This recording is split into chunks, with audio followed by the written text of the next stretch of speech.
Yeah, okay, good. Welcome, welcome very, very much to Conversation. A pleasure to welcome to the program an old friend of myself and the world, and a fellow producer here at cable television, that being Alan Steinfeld.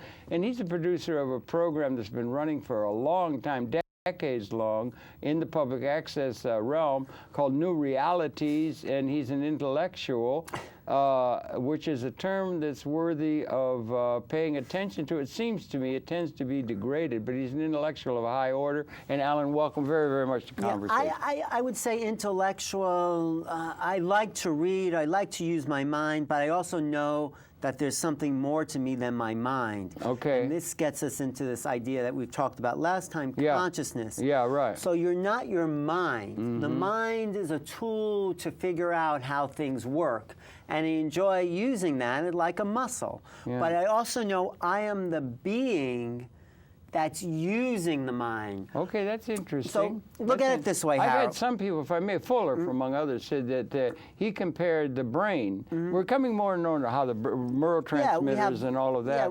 And we're coming how the brain works. And he said the brain is like the hardware and the mind is the software. Yeah, right. So if you have I don't know if that holds. No, or that not. does hold. I was actually going to use that analogy. So if you have hardware, which is like your computer, and you have software, which runs the mechanism of the computer, what component is missing in that equation? How does a computer actually work? You have hardware and software. What's the other thing that's needed to run a computer? Well, the software would be in keeping with the idea of consciousness as it's generally understood, I think. The software is the mind or the personality that runs that runs the patterns of the hardware. There's one thing. Okay. See if you can get it from, and I'm thinking outside the box here a little bit. Good, that you need for a computer to operate. What would that be? Well, you need an operating manual. There you go. No, you need an operator. Well, okay. You need the without someone operating the computer, it just sits there. Okay, let's talk about that. That's important. And what's the implication of that? I would tell you. I would tell you. No, I'm glad you're listening. In evolutionary terms. In evolutionary terms, okay, we have the hardware, the body, the brain. We have the software, which is the mind or the conditions of culture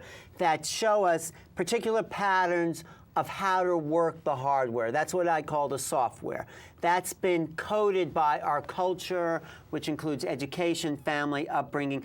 But the thing that runs the software is this thing called consciousness, or the observer, or the being that's operating the software and the hardware. That being is that part of you, that non-physical, I know we're getting a little abstract and a little... Yeah, it's all right. Should I say the S word, spiritual? Is the part of you that runs this operating system that's not in you, but it's sort of...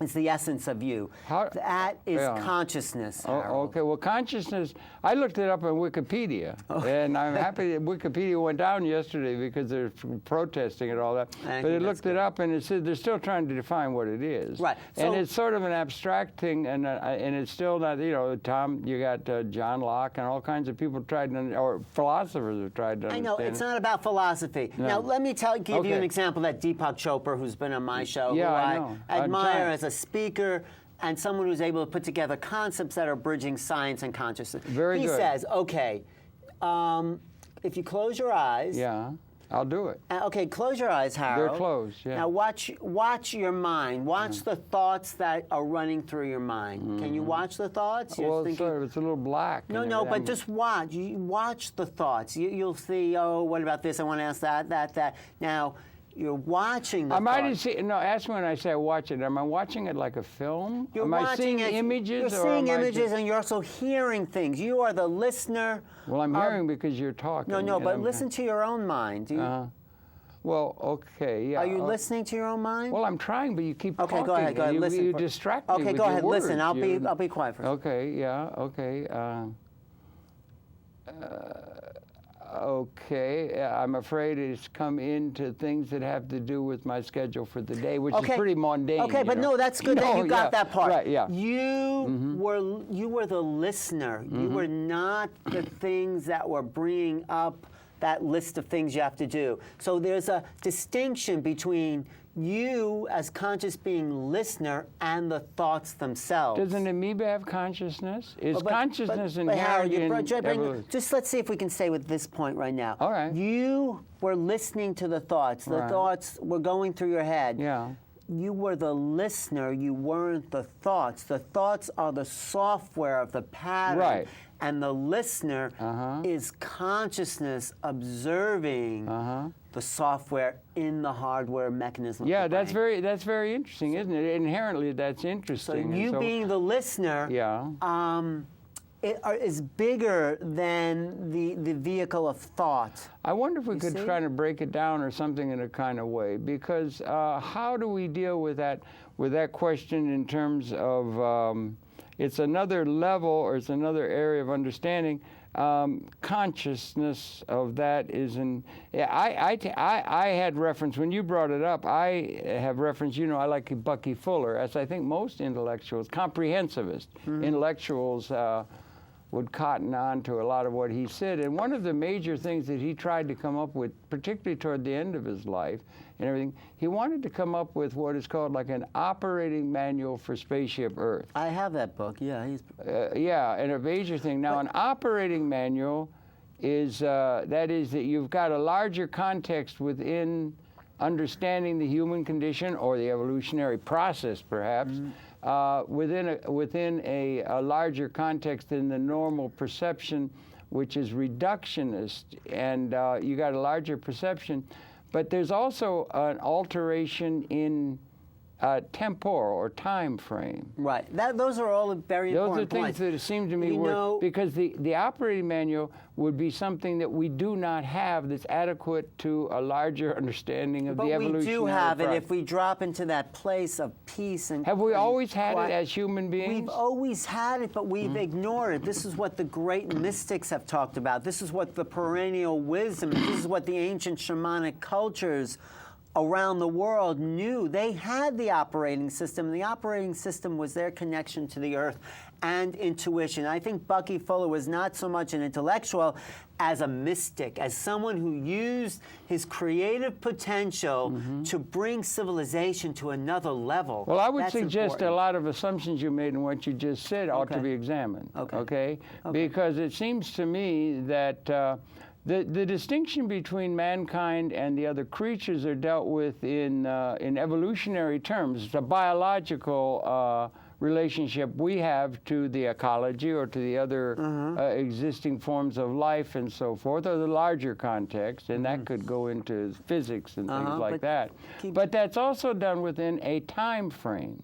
And so when you say the ancient mystics had this, my thinking, being scientifically, materialistically oriented, is that there was no way that they could have had an understanding of a larger context within a time frame that was set 1,000 years ago But they or did. 100 if you years look at ago. the old Vedic literature, they had a huge time frame.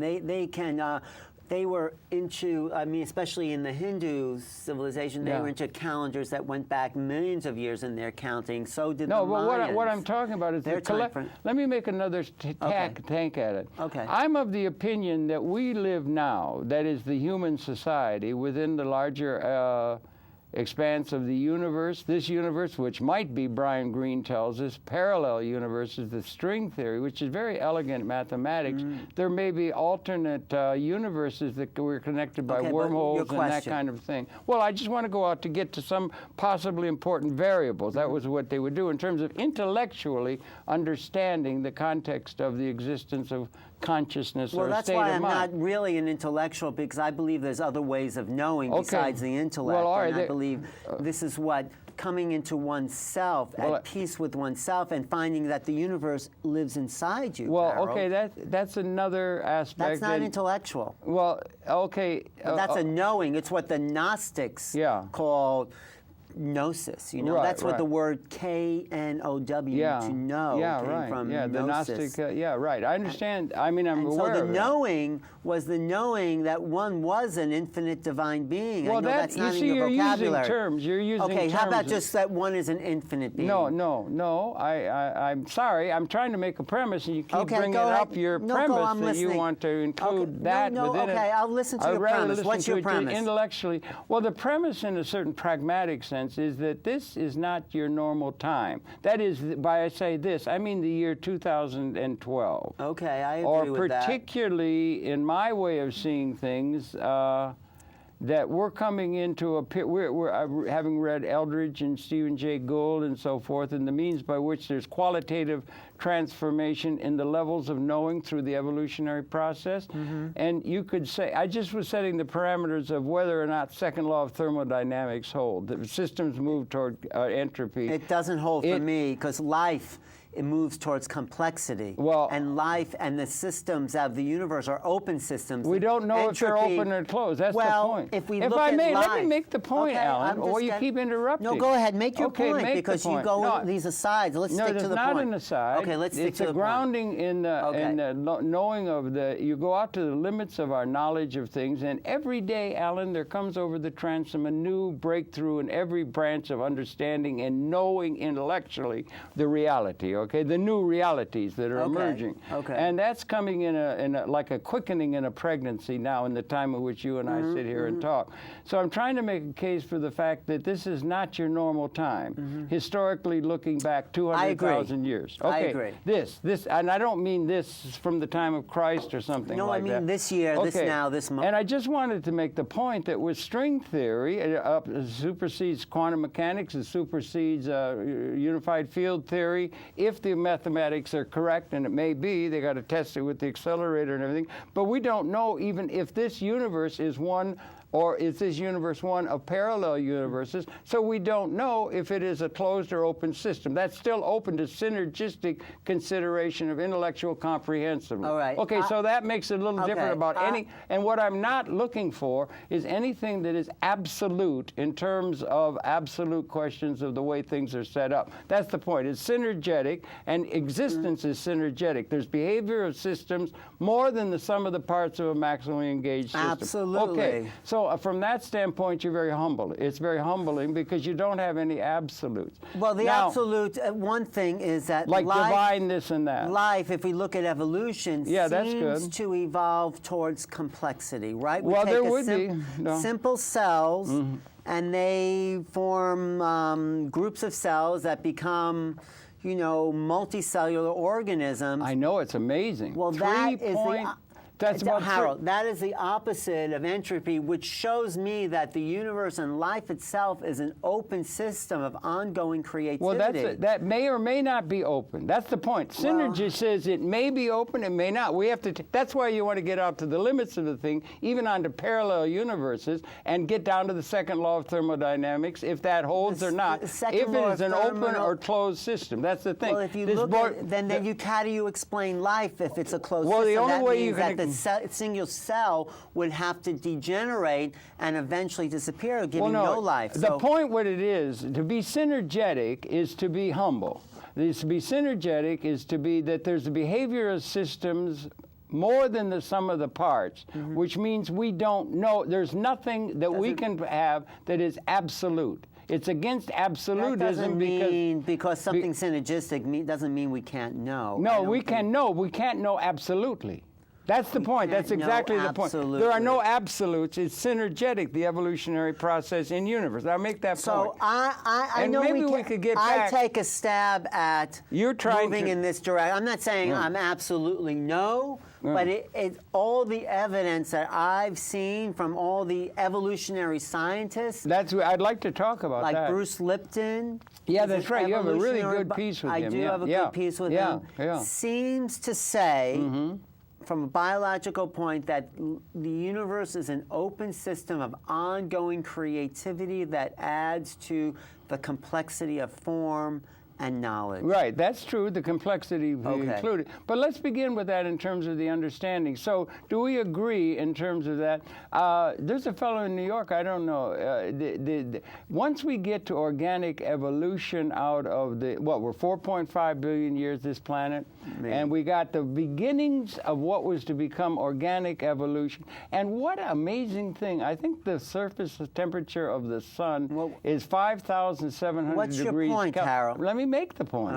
5,700 degrees Kelvin, and that goes to a gradient out to absolute zero. Okay. And we've been for 4.5 billion years in a Goldilocks zone to where now, I just read a piece, I'm going to do a program with a person about global warming. 3 degrees of Fahrenheit temperature change is going to spell icebergs and things like that. We've been within this range of absolute Goldilocks range for all that period that allowed a unique thing to begin to happen on this planet. And that was the beginning of what is to become organic evolution. It began, the people are doing investigation. They had a great meeting in Florence, and that began not with anything so complex. I understand what you're saying. Let me make the point. As far as the organic process, it was the constituents of RNA that were first being formed. There's theories on that. Robert Shapiro here in New York, and that. So once you get the organic process started about 3.8 billion years ago, things can be understood in an evolutionary context of how all the variety came to be. Do we agree on that? I agree, but the problem we had on our last show is that we never established how organic biological evolution began. And you said, and the other thing I want to say about the Goldilocks zone is, I do think it's remarkable that we, as a civilization, planetary civilization, lives within like 100 degrees. 100? They're talking 3 or 4 degrees of Fahrenheit difference. I'm saying human existence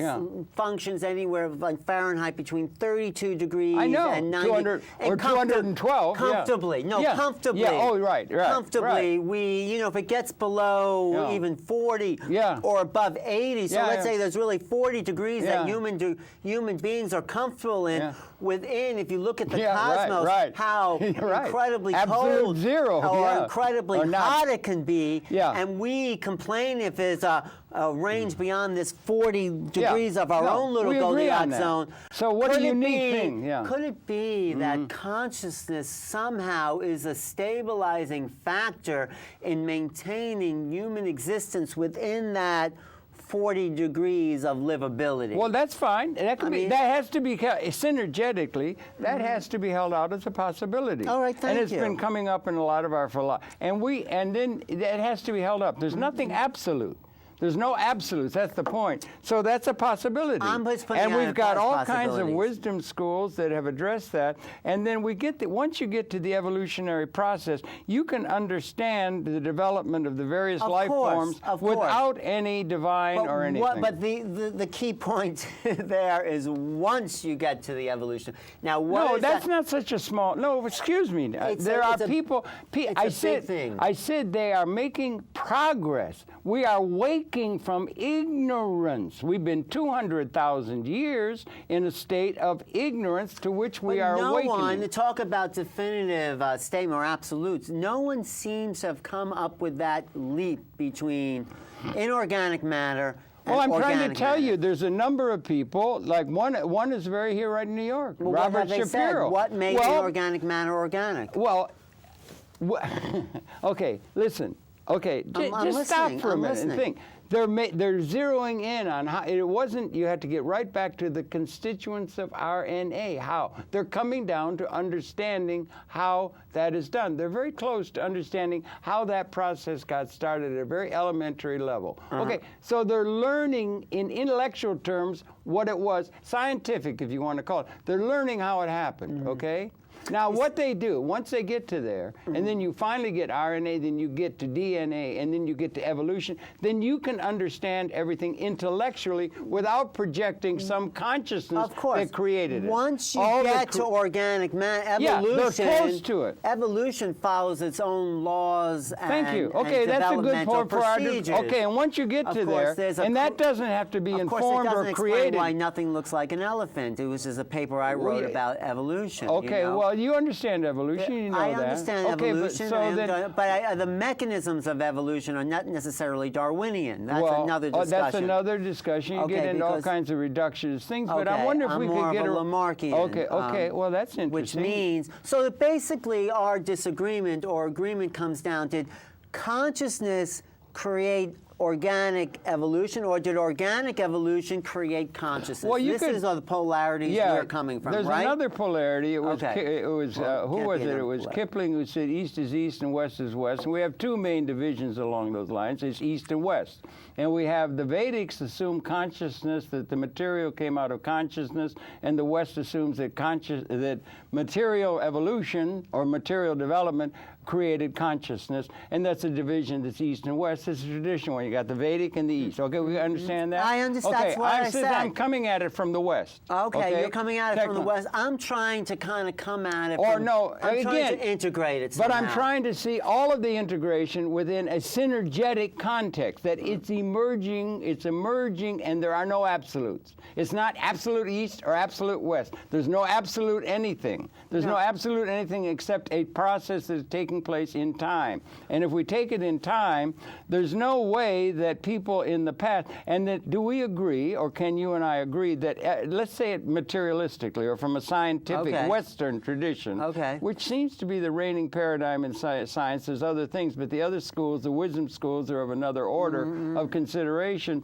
but that the species is African, and that it was about 200,000 years ago out of Homo habilis, that 4 million years ago there were no Homo sapiens. That's there was no one story that you're telling me in absolute, and you're saying there's no. I'm not saying absolute. I'm saying this is the story. Well, what I'm trying to say, I'm suggesting from the status, and things change all the time. We had different ideas 200 years ago about everything because we were in ignorance. But there's more knowledge. This brings me to a point that's totally outside your box. Okay. Because this doesn't seem to include the possibility there could have been other beings from other planets that helped stimulate the primate evolution that seemed to have what they call the missing link, or an evolutionary leap that includes our ability to be sentient. Yeah. Now, where did that come from? I like to include the ancient astronaut theory, if you want to call it, where somehow our DNA was manipulated to be an advanced species that may have happened over time. Well, that's something you could bring it up. Or there's also Asimov and people, they say we're made of stardust, and there's a connection with the broader cosmos that could have been at different levels. Yeah, that's something that could be there. Okay, that's one point. I'm glad you agree on. The other point I really think I tried to make at the beginning of the show is that there's other ways of knowing. You keep talking about the intellect. Now, when I got you to become the listener, that listener knew something in a non-intellectual way. Well, wait a minute. What does that mean? What does that mean? Suspension of judgment? Yeah, you're talking difference between things like Freud, conscious, unconscious, or subconscious. I'm talking a difference between the artist, the lover, the appreciator, the one that's feeling, the one that feels, the one that knows intuitively without this reductive thought of this means that, this equals that. That's reductivism, right? That's including a lot of things. So I'm saying there's a feeling Feelings as opposed to thought, right? Exactly. Okay, that's what you're doing, or the body and the mind. Right. When you feel something, there's a knowing about the feeling that takes us away from this intellectual jabbering. Is there something wrong with knowing? Is there something wrong with intellect? I use the term for you as intellectual. It has to be. It can't be the only. Absolutely, I love. Like I said in the beginning, I love being intellectual, reading concepts of the mind. That's enjoyable for me, but that's only half the picture. I want to include the other. Where does that other half come from? The other half comes from our basic fundamental nature as human beings. Fundamental? There are no fundamental. To feel. No, the feelings. Where do the feelings come from? What are the feelings of my cat?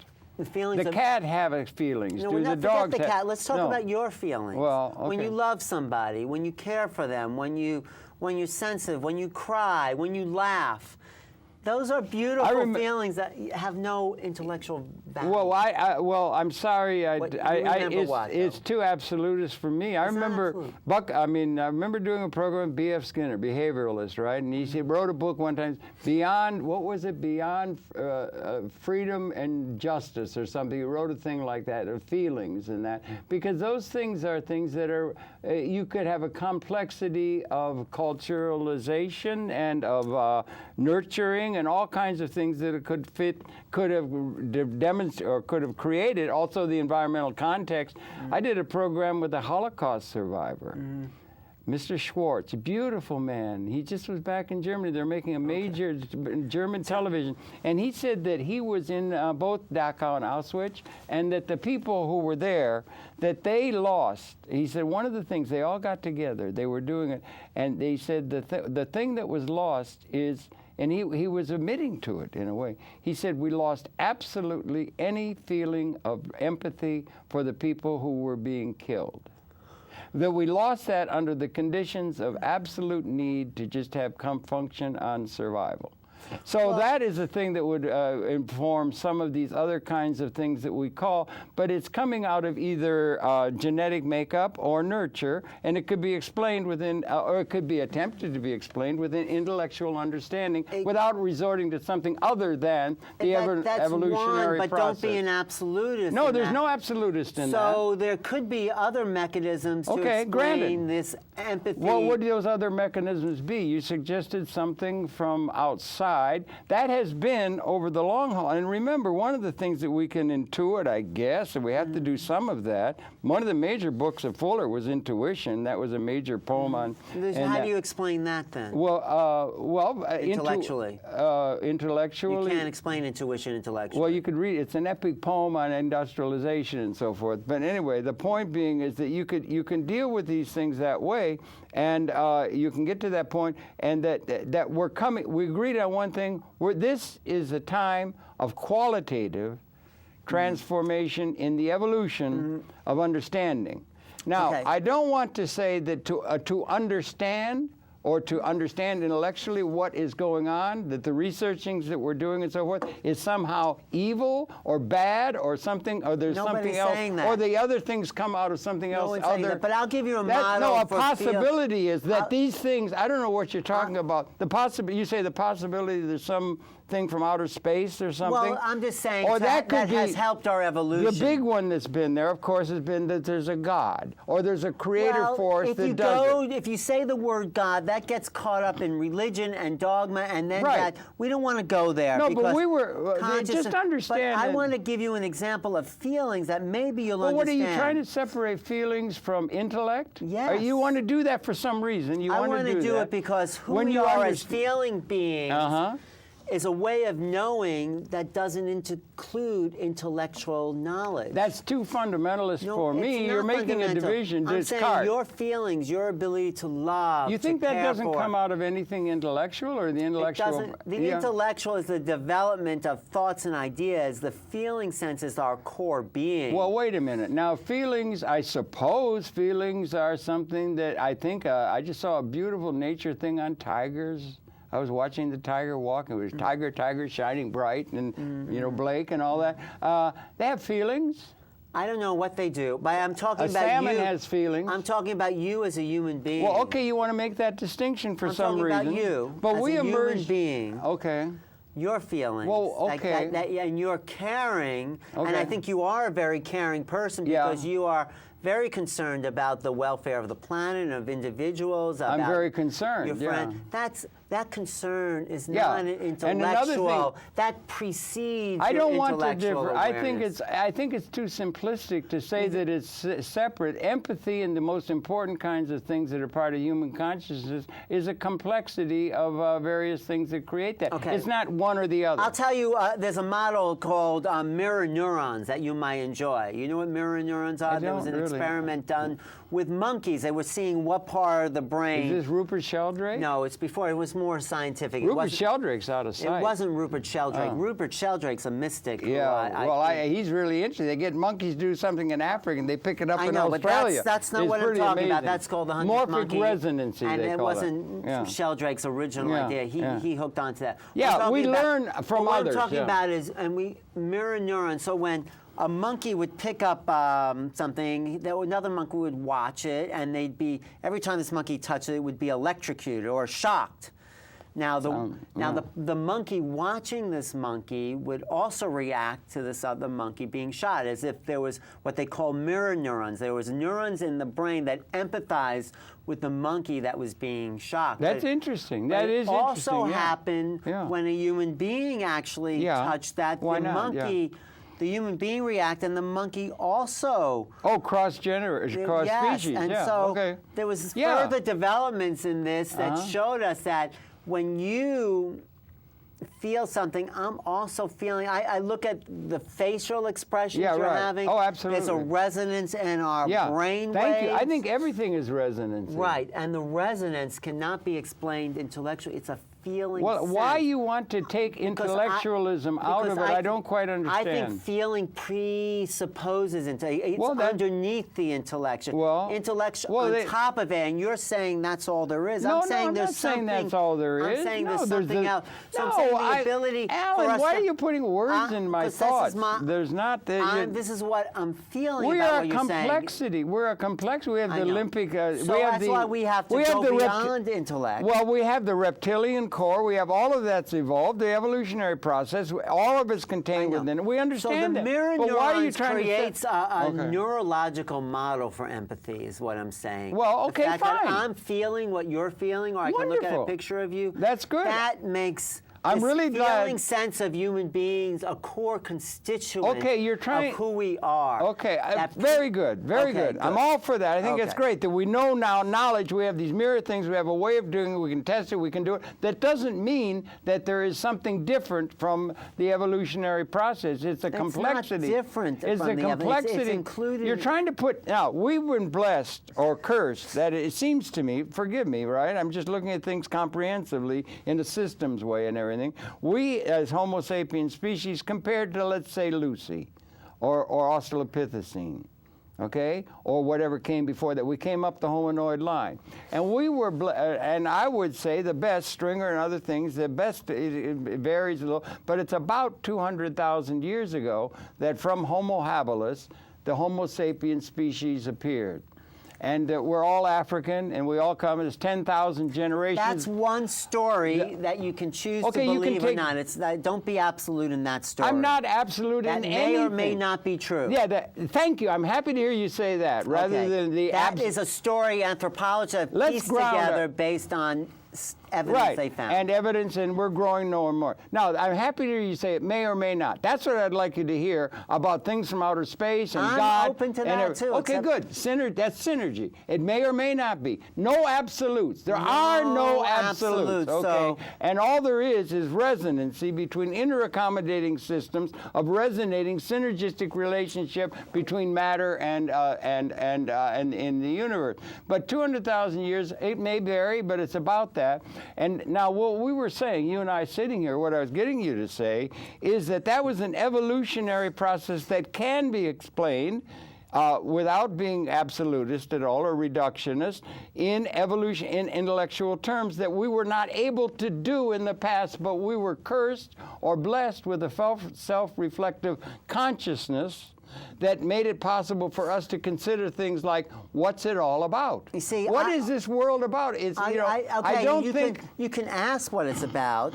And that brings me to a very important point. If I may, let me make a point. I don't think that's characteristic of the consciousness of a crocodile. I was just going to say that. That is what separates us from the lower forms. Our ability to wonder. Now, is not that... to wonder, to have... be curious. It's called a self-reflect. And so self-reflective, And yes, so we whatever could say, what is it about? And so I'm now, sure... where did that break in our developmental species of evolution happen? An interesting question. It's hard to know whether what the consciousness of, let's say, Homo habilis, which was our immediate ancestor, I think that whatever self-awareness is separates us from the rest of the animals. Okay, and much of our life has been spent, or our scientific life, or the life. But to get back to the point, I would make the point, and make it in understanding. It's not. There is no absolutes. It's around 200,000 years. I think you're absolute about that. No, I'm not at all. Not at all. It could be 200, 190 or something, whatever. But there's no absolutes.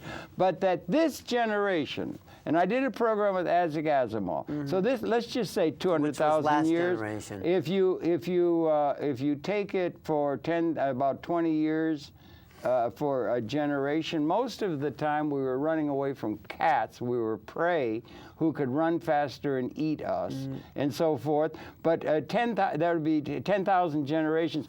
This generation, this one now that we're part of, maybe we're coming at the end of, this is the defining generation. Well, let's look at this year. Now, wait a minute. I'm with you on that. I am with you. Now, this year, this moment. Yeah, okay. It's like... it wasn't 1,000, it wasn't 2,000 years ago when Jesus... I agree with you. What Marshall McLuhan said...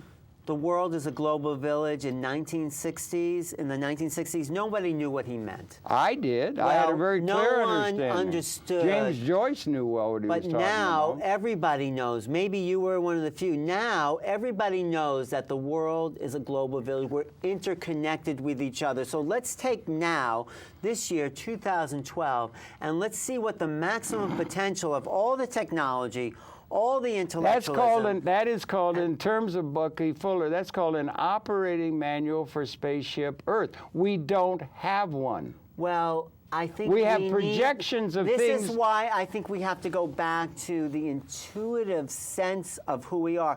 Your body knows how to operate. That's true. There's certain organic systems that know how to operate very functionally, given the right information, the right food. If they didn't, they wouldn't have survived. Exactly. It would develop evolutionarily. We have to look at organic systems to see what how to operate the spaceship Earth and who we are in relationship to the environment. Right, exactly. Not opposed to the environment. Right, but just stop and think about it for a minute then. If we're talking about this being the defining generation, the defining generation, different from 1,000 years ago, different from 200. Okay. No. Do you understand? I understand. What makes it different? I'll tell you. And I would make a suggestion. One thing is that that the self-reflective consciousness that was carried, probably one conjectures, Cro-Magnon cavemen with the mastodons, what humanity, poor suffering humanity, in my perception, has had to come up with explanations of the world that included things like disasters and injustices and things like that. But they came up with very spiritual traditions that said, how did this all get to be there? And one general thing that it came to be a part of that thing in various forms, it came up in different forms, like the Vedic and so, was this idea of an intellect that put it all together. I don't know what. I forget all that. Why forget it? It's very much part of the human consciousness. What, God? Yes. Well, how do you define that? Well, they have God. You have all. You're talking about things that exist in civilizations. No, you're talking about things that. Well, the civilization's only about 8,000 or 10,000 years before. Well, I understand. So, why did you bring that up? What is that point of the dogmas of past religions? Rather than understanding things evolution, I would take it from the Western position, understanding things intellectually and collectively and so forth and that. We're understanding things. We're coming to know now. We didn't know before Mr. Darwin. You don't like Darwin, we didn't. We're learning all the time. So it's a temporal thing. What I'm saying is, 200,000 years ago, there's a new thing appeared in the evolutionary process on this planet that may be part of an anti-entropic. And what was that 200? Well, that was the emergence of the Homo sapiens species out of Homo habilis. Which was consciousness, which is self-awareness. No, it had a unique consciousness. Homo habilis probably did. I would presume there are levels of consciousness. Okay, let's start there. In the creatures, and there's and we have differentiated ourselves. Right, Let me finish. no, I understand where you were going. You finished, like, so over 200,000 years, because we didn't have the intellectual concepts in place, we developed things like religion and God to explain the unexplainable. Or these things about feelings and differentiating and all these things that were there. That's what they call the rationalist point of view. Well, because we were ignorant. Right. Okay, now we're becoming not ignorant. If you look at what Wilbur says... We're awakening. Well, the Wilbur says is something... Wilbur? Ken Wilbur talks about the theory of everything. Sorry, I should have explained it. No, yeah. He says the fear the rationalists have is that when you talk about feelings and intuition that we will regress to the primitive, irrational behaviors of those that develop those concepts. A lot of assumptions in there. It's just that we're going to... we have to anchor. We have to anchor it in Wilbur, and I acknowledge Wilbur, is saying we can become trans-rational, which means we don't lose this intellectual development, but we add to it this sense of intuition and Well, that's feelings. a lot of words for saying we have to anchor to history, but there's a quality. No, I'm not saying we have to anchor to history. I'm saying we have to include more of the human being.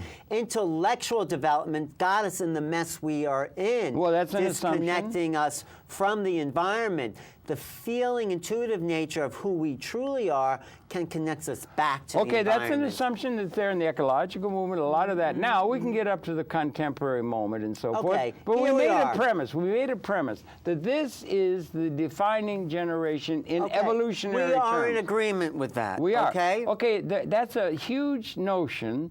And you can begin to read Gould and... Forget Gould. He didn't know anything. He said life was a glorious accident. That is such garbage, in my opinion. That's an absolute. Sorry. But let's forget Gould. Any absolute is not valid. Okay. So let's pick it up from where we are now. Okay, fine. I would like to do that. Where we are now, we have a system in place, the Internet. Bruce Lipton calls it the nervous system of the planet. Yeah, that's fair. We have the ability to connect with each other non-locally in ways we didn't have before, which is creating things like the Occupy Wall Street movement. Okay, you're coming and the up Arab to Spring, you're coming up to contemporary news and stuff. And this is what we have to acknowledge. We are now in a system that seems to be working more efficiently as far as communication. Now, where we're going based on that, this is the unknown. Well, if we're talking about this being the defining generation, then we're beginning to relate to another, or let's say, if you're in the womb and you're coming out of a temporal process of 9 months, 22 months in an elephant, you come and their time comes, and 9 months, a new entity, or a new, let's say, state of consciousness, maybe, something you'd be comfortable with, occurs. Now that's something new, and that's what we're in. And you said that we've had 10,000 generations. I didn't say that. No, I presented it. In everything I present, you just have to put within a non-absolutist context. All it's right. all conjecture. So you said we have 200 million years of development. No, 200,000 of our species. That's the best guess. But the point is, much of that time, we have spent time evolutionarily or philosophically and so forth, differentiating ourselves from the other biological creatures. We have. Okay, now, one of the nature. other characteristics beyond self-reflective consciousness that's characteristic of Homo sapien, perhaps uniquely, there's empathy and other things in other creatures, and we're all interconnected. I agree with that. It's all interconnected. And we Gaia. I like the idea of Gaia. We're hardwired to be interconnected. I don't like hardwired. Hardwired. That's what I meant by the mirror neuron example. Oh, I see. Hardwired. Well, I took it as a scientific understanding. It is something. science. Okay, go ahead. And science is in what's that. your next? But one of the things is we've differentiated ourselves from the other creatures, and there's been a great deal of attention to that and everything. But now the thing is that another characteristic of our consciousness, it seems, now there's other examples among the How did we creatures. differentiate ourselves from the Well, other we did it creatures? intellectually and so forth. And there's one more way we differentiate ourselves, by this developed emotional capacity to care for each other, to love each other. Animals do that, but then they throw their infants out when they're old enough. But Well, we do don't. it too. We do it don't. too. We take care of people in Well, we some do and cases. don't. We don't. It depends on- We're much, I think, maybe not, we're much more complex emotionally than most animals. Well, I think that's what that might- separates that you us could make- from... that you might be able- I mean, it's a- maybe dolphins are, maybe whales yeah, are. cetaceans are Maybe very they have advanced, bigger yeah. brains than us. Yeah. But anyway, I think Yeah, what that's a- basically separates us from the animals is our ability, like I said, to feel and connect with what I call the right side of the brain. Okay, well then I would like the left side, and that has to do with intellectually understanding Right, and but we knowing. need to Okay, be so you whole got brain these things, creatures. and it's combined. They're Right. combined Okay. in a synergy, and there's 100 trillion cells in the human organism. Every cell matters, and it's an overall system. Okay, so that's something characteristic of us. But we were different. Now, another characteristic of that is our ability uniquely. There's some examples. Birds make nests, and worms make holes, and beavers make dams. But the unique ability to extend our consciousness, or our capability of understanding, into the environment through the use of tools and technology. Of course, that's McLuhan. I Well, love it's not McLuhan. McLuhan says media is an extension of our senses into the environment. Well, that actually yeah. creates environments that we then function in emotionally. Right. I'm well, adding you that keep part. giving up. Emotionally, it's a combination. Well, the digital, the fabricated environments affect who we are as human beings. Yeah, is but we've had McLuhan's. it's a unique and evolutionary term. So I what we're agree with doing that. is differentiating ourselves now from not only the other biological entities since Darwin, and we come to understand evolution. We're still fighting that. They only let I'm not fighting it. Well, the world The only is. piece you're missing is how it goes from inorganic to organic. Well, that's something that okay. They'll never get there. Okay. Never is another absolute forget it. Well, word. go where you're going. Anyway, We can argue about it, but we don't have to go And they're there. getting close, and it's very interesting, worthy of taking. But the see. point is, they extend that consciousness into the environment, and then we're able to, it's projected, probably correctly, that most of our tenure, we were very ill-suited in terms of relationship to the cats, particularly the big cats, that would be able to run faster, take us down like rabbits we were. But anyway, that's another thing. Then we get to evolution, we get to 8,000 years ago, civilization, Neolithic civilization, and we do that. And then we can extend our consciousness into the environment and make the environment other than in an Eden-like sense is embedded in nature, which was the case. The big difference between coming upon a cave and building a house.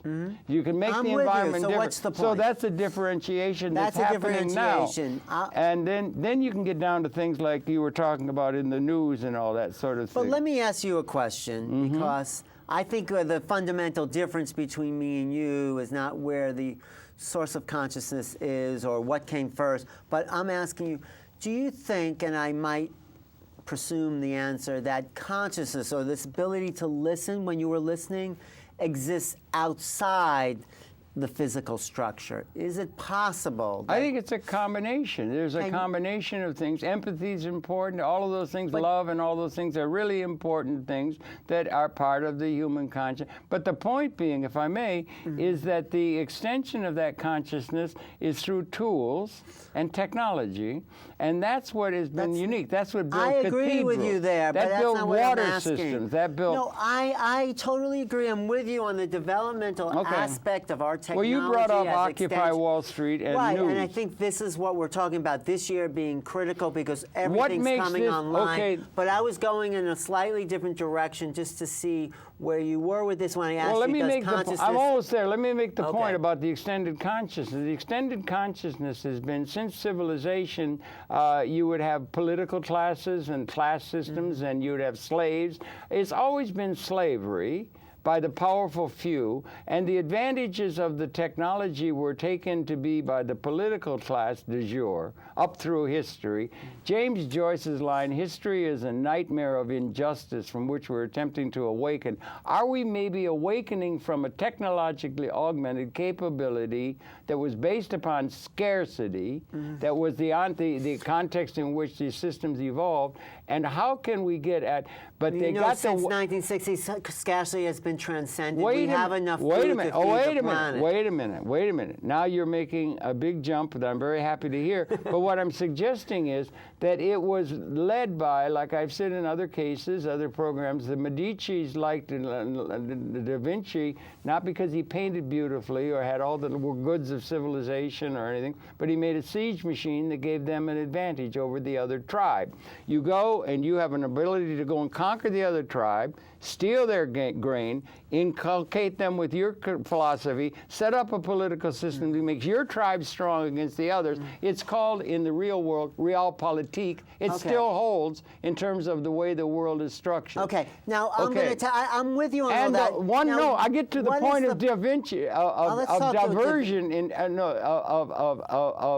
of qualitative transformation in the level of events in a large scale. It gets to the point because those extensions finally became, and it was about 1970 only. These extensions finally became what? Species lethal for the Homo sapiens species.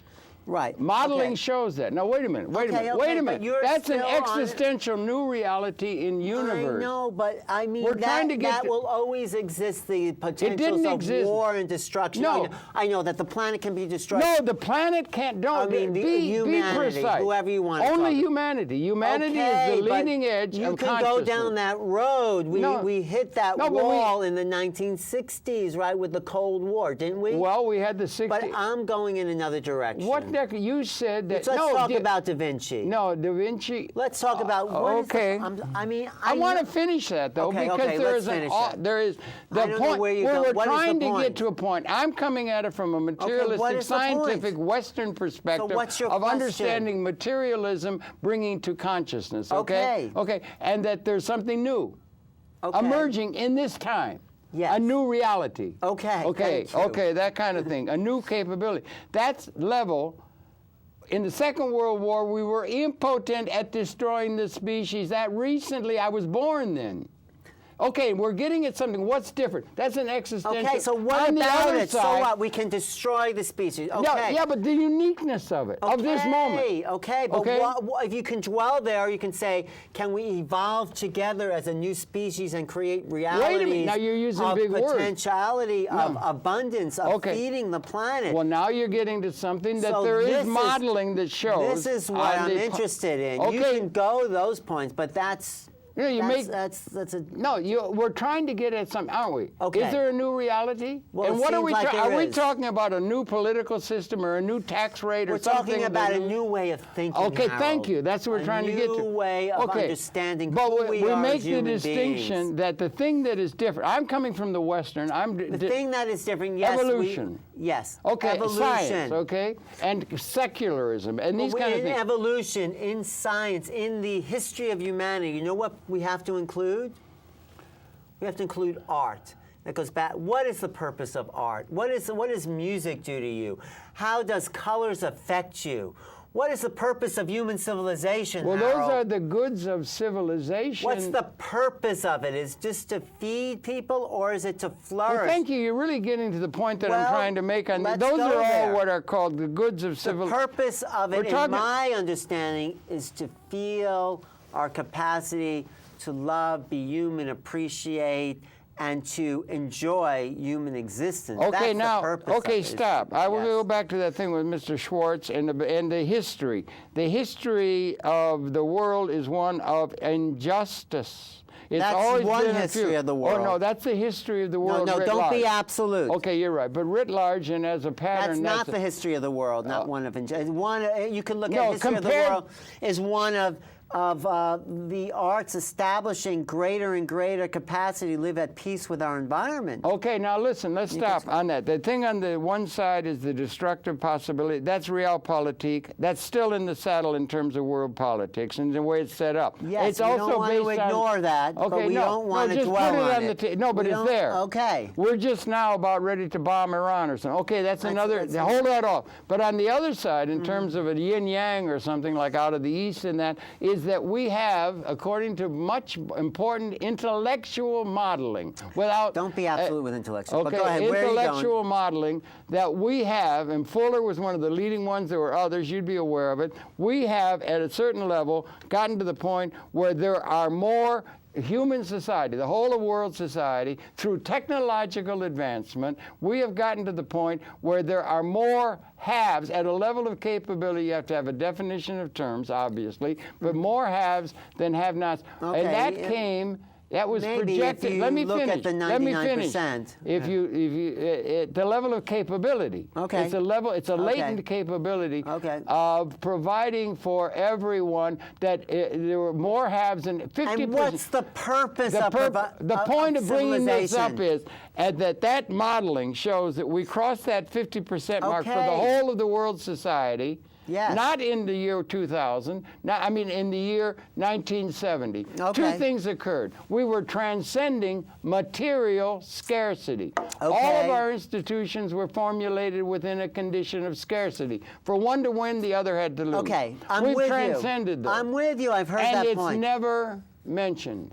That Well, we have transcended material. There's enough. You can whisper. I get that. There is enough. I get that. But of course, if you go to third world countries, you might not know that. Not at the level of the reality. Those are inherited institutions that we have to relate to. What is the point? The point is... no, not that. Okay. But of civilization. How much time we have left? We have about 4 minutes. Okay. What is the point? No, 3.5. You better get to the point of haiku. Civilization, of transcending the point scarcity. of evolution. No, I'll tell you. The point of it's evolution. Our ability to be at peace with who we are in an environment and to flower as humanity through the arts and develop our creativity so we can expand our feeling nature. That is my point. That's what I see. Well, What's feeling nature, no. Feeling nature, our capacity to we know.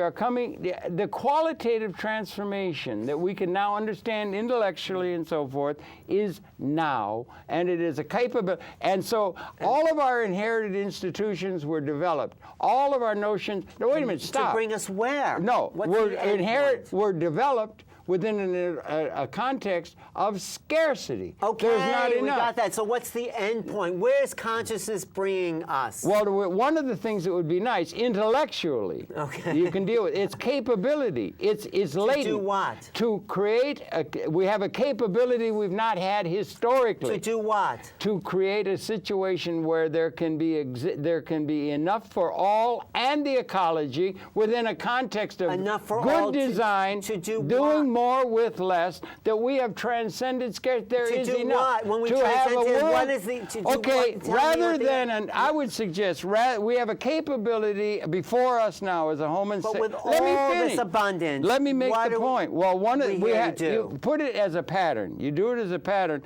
We have now, humanity has the ability to either annihilate... I know, I've heard that. So where are we going with unique. this? Do you realize the uniqueness? You've said that about 5 times, so where are we going? We have the ability to unique to this moment, to annihilate conscious evolution. Okay, wait a minute, put that, or liberate conscious evolution and in universe. Where is all this give us as humanity? I think we're in agreement. I think so. I'm just trying to get you there for there to be, see where it all is unfolding if you have a thing, we have a capability that our institutions virtually all are outdated. And what's the ultimate purpose of all that? Well, then there's an educational context to understand. What is the purpose of the education? I'm trying to get you to see what's the end point. Well, it's more than the purpose of education. It's the purpose of evolution is to be able to get to a point where we will have a resonancy that will of a liberated humanity within an ecological context that will accommodate us to universe at a level transcendent to what we've been for 200,000 years, a new relationship. But we can't know that from inside the womb. We don't have any absolutes about that. I know, but But the It's only going to come if we residency make it. with this cosmic factor that you just brought up is our